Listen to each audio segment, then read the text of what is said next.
Hello everybody, my name is the Critical Wizard, and today I'm going to be talking about how one of the keys to making a good film starts with good writing. If you have a film, the director can be really good, the actors can be really good, but if the writing isn't very strong, the film will be moderately okay. If the writing isn't very strong, it doesn't really matter how well the actors or the director is, because if the dialogue just doesn't work, no amount of direction and no amount of acting is going to make it work better. It's just, you can get a decent film with poor writing, but the same can be said if you have a good writing with poor direction or poor acting.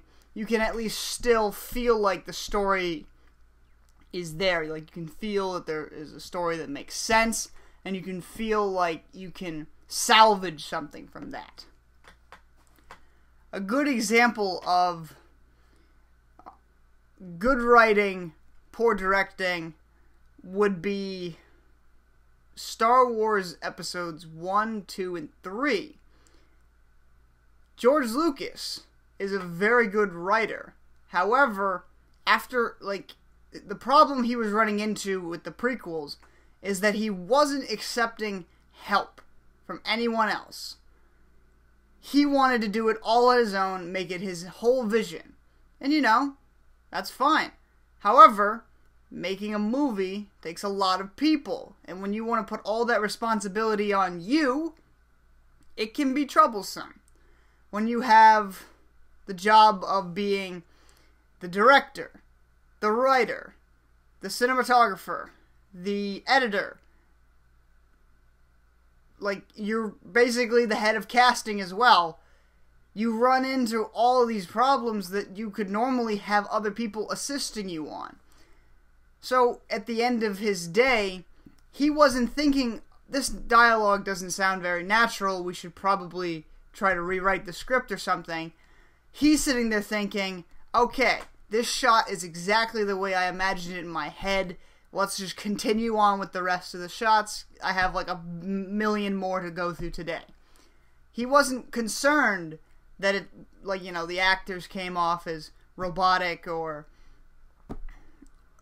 they weren't being able to express the characters fully, and he didn't care that the main focus of the story wasn't on the character's journey, but rather it was on explaining the lore of this world.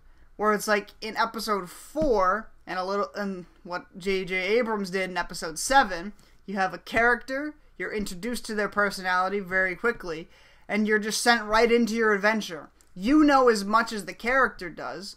Yes, there's a couple of scenes sprinkled throughout that explain a little bit more, but the point of the story is that it's enough where you can follow it, but so little that you want more. Now in episode 1, you got the opposite of that. You were introduced to these characters, but because their portrayal was so robotic and distant, you didn't ever really feel like you knew them. And you weren't introduced to a story either.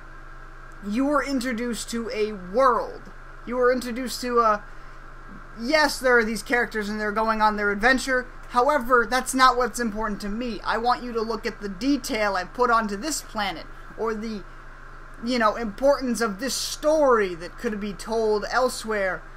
He wasn't focusing on the characters, which is what made Star Wars, the first, 1 and 2, technically 4 and 5, that made them so timeless, is because you weren't focusing on the story. If you look at the story of those movies, it's pretty boring and generic.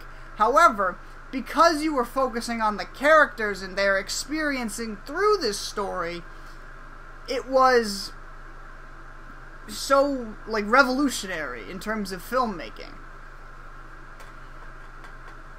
Now, as I mentioned, with episode 7, that was a difference between George's take on how to do Star Wars, which is do everything and hope it comes out alright because this is my vision, this is what I wanted. Then you have J.J. Abrams, who is a very good writer, just like George Lucas, but the only other job he really concerned himself with was being the director. And J.J. knew, in terms of, you know, getting shot the way he wanted them, or getting the casting just right, yes, he'd be able to, you know, look at somebody and be like, they're not going to fit, but at the end of the day, he gave those positions to other people. People he knew could do the job because that is their job. J.J. did what George Lucas was trying to do with Episode 1, and he successfully did it for Episode 7, because he wasn't taking on all these tasks. He was able to sit down and focus on the story he wanted to tell, but tell it through the eyes of the character. He knew there was a lot of questions people who were watching the movie would have. Like, you know, what happened in between the time of Episode 6 and Episode 7? However, he also knew if you gave us all the answers, we wouldn't be interested in completing the story. So, by giving us just enough answers to be, to be excited about it, but not enough that we knew everything, we were able to, focus on the character's journey again. It wasn't about the War of Naboo turning into the Clone Wars, setting up Episode 4. It was, this is the story of Rey, Finn, and Poe Dameron. Maybe not so much Poe Dameron, he was only in there for a little bit, but for the most part, it gave everyone what they wanted. It was a brand new, sci-fi adventure film. Good writing in a film is very important.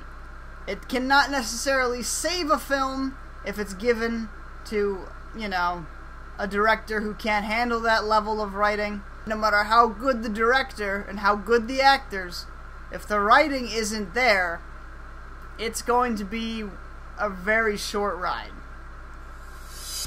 So, thank you so much for watching. If you liked it, leave a like to let me know. And if not, that's alright, and I'll see you guys in the next part.